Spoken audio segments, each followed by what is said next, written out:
या कार्यक्रमाला तालुकास्तरीय आढावा बैठक या कार्यक्रमाच्या आमच्या सहअध्यक्षा व आमच्या नागपूर जिल्ह्याच्या महिला अध्यक्षा ज्यांचं महिलाप्रती खंबीर नेतृत्व अशा आमच्या मोठ्या भगिनी पद्माताई मुसळे, तसेच आमचे राष्ट्रीय सदस्य अरुणाताई डहाके, आमचे विदर्भाचे उपाध्यक्ष सन्माननीय आदरणीय सुनील भाऊ डहाट, विदर्भाचे सचिव शाहीर राजूभाऊ भोयर, तसेच आमच्या विदर्भाचे सहसचिव आदरणीय काशीनाथ महाराज मेश्राम, तसेच आमच्या जिल्ह्याच्या सहसचिव रत्नमालाताई डहाके, तसेच आमच्या शहराच्या उपाध्यक्षा व आमच्या मोठ्या भगिनी कल्पनाताई देऊळकर,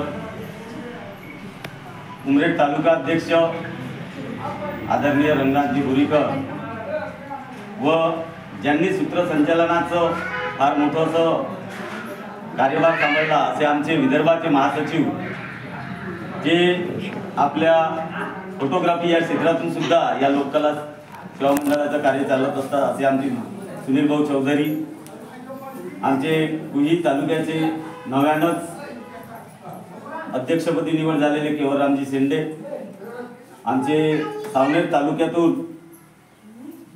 हरीशदादा वाडी, तसेच आमच्या विदर्भाच्या उपाध्यक्षा महिला उपाध्यक्षा लताताई शेंडे व नव्यानेच नियुक्त झालेल्या उमरेड तालुका अध्यक्षपदी पपिताताई कोल्हे व माझ्या या सर्व कार्यात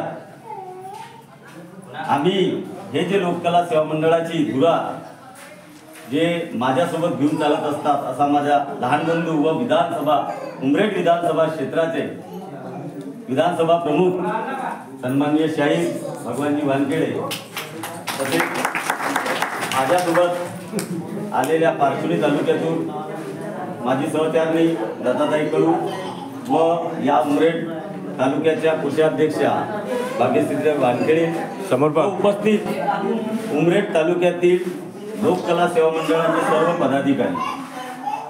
लोककला सेवा मंडळ म्हणजे काय? सर्वात मोठा प्रश्न हा आहे की लोककला सेवा मंडळ म्हणजे काय? तर लोकांसाठी निर्माण केलेली संस्था ही लोककला सेवा मंडळ आहे। आता लोकांनी लोकांसाठी निर्माण केली, पण कशा करता केली? कारण हे बघा, कलावंतांना जात धर्म पंथ या गोष्टी नाही। कलावंत हा जीवन कलावंत आहे। तो आपल्या कलेत प्रत्येक कलावंताने समाजाला जागृत करण्याचं कार्य हे कलावंतानेच केलं आहे। आज समाज हा भावना शून्य झालेला आहे। आमचे आदरणीय लोककला सेवा मंडळ ऑलिंपियाचे राष्ट्रीय अध्यक्ष आदरणीय प्राध्यापक राजकुमार गुले साहेब हे वेळोवेळी आम्हाला मार्गदर्शन करतात आणि सांगतात सुद्धा की यंत्रात गुंतली नाती पुरकी आई विराणी। आज समाज भावना शून्य झालेला आहे। समाजात आईचं, पतीचं, मुलांचं आणि जर मुलांचं, आज घरात 4 व्यक्ती जर असेल तर चौघाकडे 4 मोबाईल आहे आणि चौघेही आपापल्या घरी वापरत असतात। आईचं मुलासोबत बोलणं नाही, वडिलांचं मुलीसोबत बोलणं नाही, म्हणजे म्हणून म्हटलं गेलं आहे यंत्रात गुंतली नाती पुरकी आई विराणी। तर विषय कसा झाला आहे की आपण समाजाला आपल्याला गरज काय आहे आणि आपण करत काय चाललो आहे। लोककला सेवा मंडळाने अध्यात्म, संस्कार आणि विज्ञान या त्रिवेणी संगमातून ही संस्था स्थापन झालेली आहे। आमचे आदरणीय प्राध्यापक फुले साहेब यांच्या मनामध्ये एक विचार आला, कारण त्यांच्या 4 पिढ्या आज कलावंत क्षेत्रात आहेत। त्यांचे आजोबा, त्यांचे पंजोबा, त्यांचे मोठे वडील आणि त्यांचे वडील आणि ते स्वतः ही त्यांची 5वी पिढी आहे जे कलावंत क्षेत्रात काम करत आहे। परंतु साहेब ज्यावेळेस मानधन समितीला गेले आणि त्यांनी बघितलं की माझ्या ग्रामीण भागातला कलावंत त्याला कोणत्याच गोष्टीची माहिती नाही, त्याला शासनाच्या योजनाबद्दलही माहिती नाही, कलाकार हा माझा वंचित आहे, तेव्हा साहेबांनी आपल्या मनामध्ये एक विचार आणला की मला साहेब प्रॉपर्टीनं धनवान आहे, मनाने धनवान आहे, सर्व गोष्टी बरोबर आहे, कारण साहेबांचे 25 वर्ष, गेले 25 वर्ष राजकारणात होते. 5 वर्ष त्यांनी प्राध्यापक म्हणून नोकरी केली, परंतु त्यांना कुठेतरी समाजाला जागृत करण्याचं काम किंवा समाजासाठी काहीतरी नावाने आपली संस्था स्थापन केली व माझ्या भरकटलेल्या समाजाला काहीतरी समाज जागृतीचं कार्य हे माझ्या माध्यमातून व्हावं या उद्देशाने ही लोककला सेवा मंडळ स्थापन केली. परंतु इथेच थांबले नाही, तर यांना महत्वाचं काय हे कमी नाही. आज पण इथे मी तुम्हाला सांगतो की 60% महिला आणि 40% पुरुष आहे. बळकट कसं करता येईल, त्यांच्यातले सुप्त गुण हे त्यांना कसं समोर दाखवता येईल या माध्यमातून साहेबांनी कलावंत मेळाव्याचे आयोजन केले. कारण आजपर्यंत तुम्ही बघत आहात, तुम्ही तुमच्या गावापुरतेच बदल करत असता.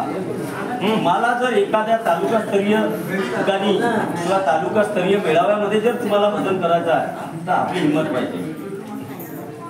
ताई, तुमचं नाव काय? विनरताई राऊत. मी तर म्हणतो की ताई हिंमतवान आहे.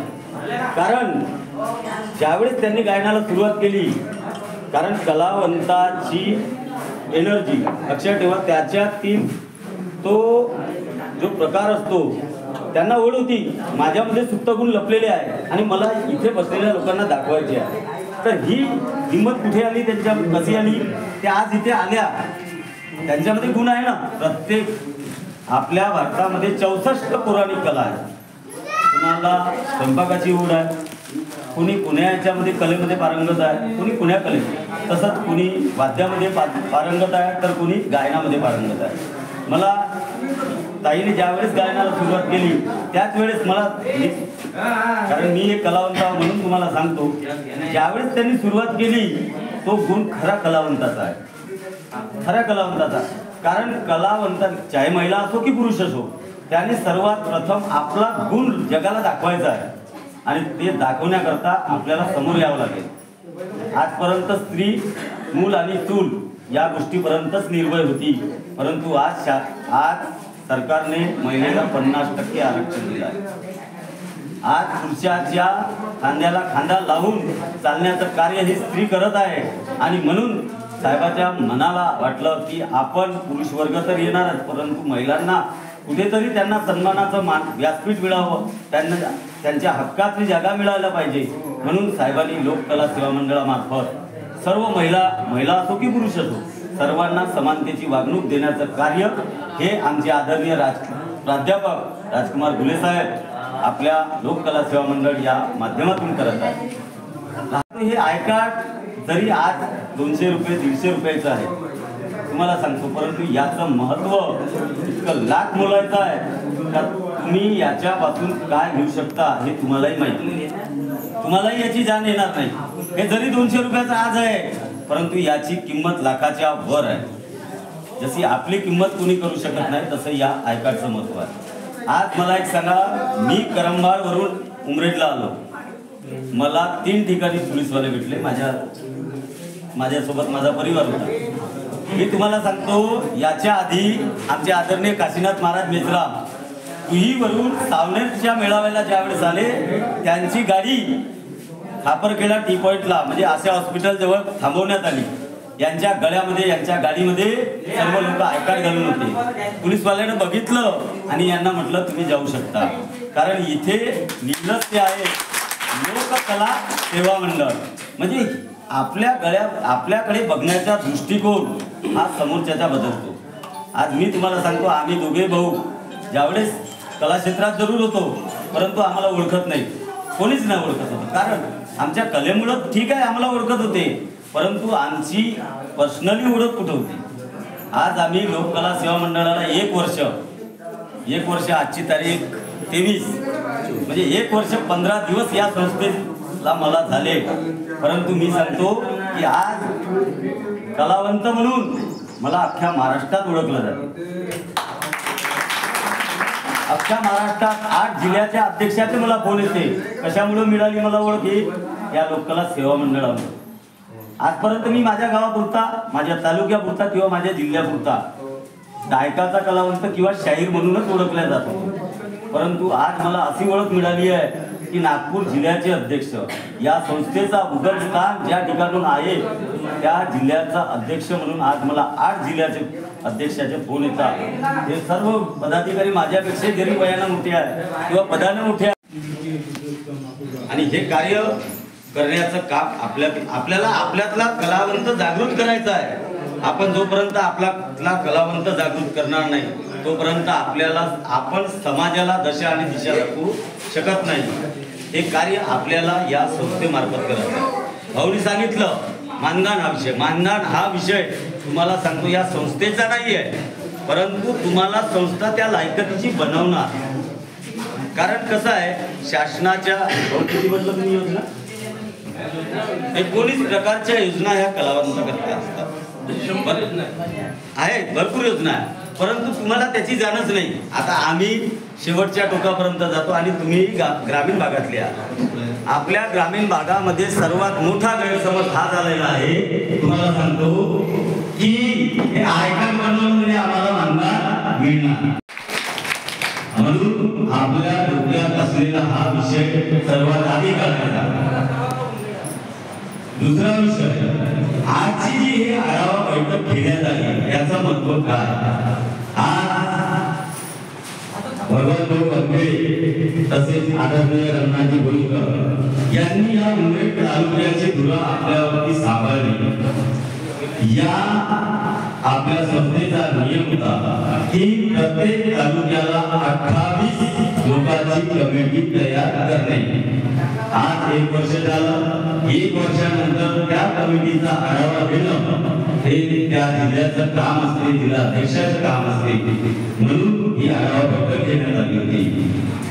दुसरा विषय, आपण लोककला सेवा मंडळाशी जुळलो, तुमचं ऐकलं, परंतु तुम्हाला ते जागृती कार्य करायचे आहे की बाबा मी हे ऐकायला बनवलं, तुम्हाला दुसरं विचारणार याचं काम काय, तुम्ही काय सांगणार, तुम्हाला त्याची माहिती हवी केली तर याचं काम हे आहे।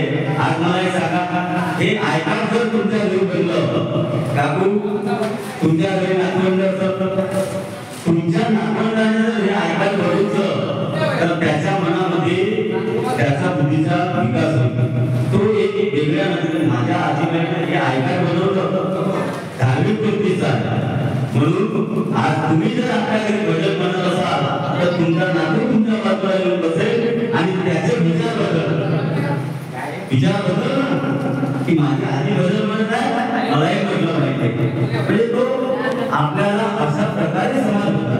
आपण आज आपलं घर बदलवलं तर बाजूचा बदलला, बाजूला बदलला, मुलगा बदलला आणि मुलगा बदलला तर गाव बदलला आणि गाव बदलला तर निश्चितच तालुका बदलेल, जिल्हा बदलेल आणि देश बदलल्याशिवाय राहणार नाही।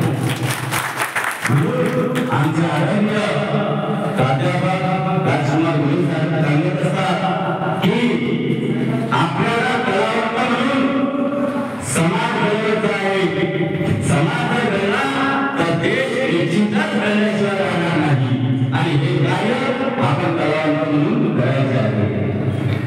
दुसरा विषय, आपण कलावंत म्हणून ऐकायचं झालं, परंतु ऐकायचं झालं नुसतं आपण आपल्याकडे बसायचं का नाही, तर आपल्या तालुका स्तरावरती आपल्या संस्थेच्या मार्फत मेळावे आयोजित होत असतात आणि त्या आयोजित मेळाव्यामध्ये आपण सहभागी व्हायचं।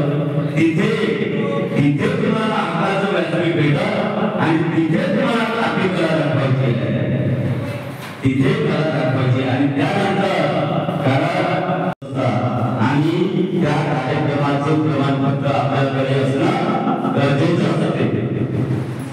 हे या संस्थेने आपल्याकरता जागृत करण्याचं कार्य आज आमच्या लोककला सेवा मंडळाचे राष्ट्रीय अध्यक्ष आदरणीय प्राध्यापक राजकुमार गुरु साहेब, आमच्या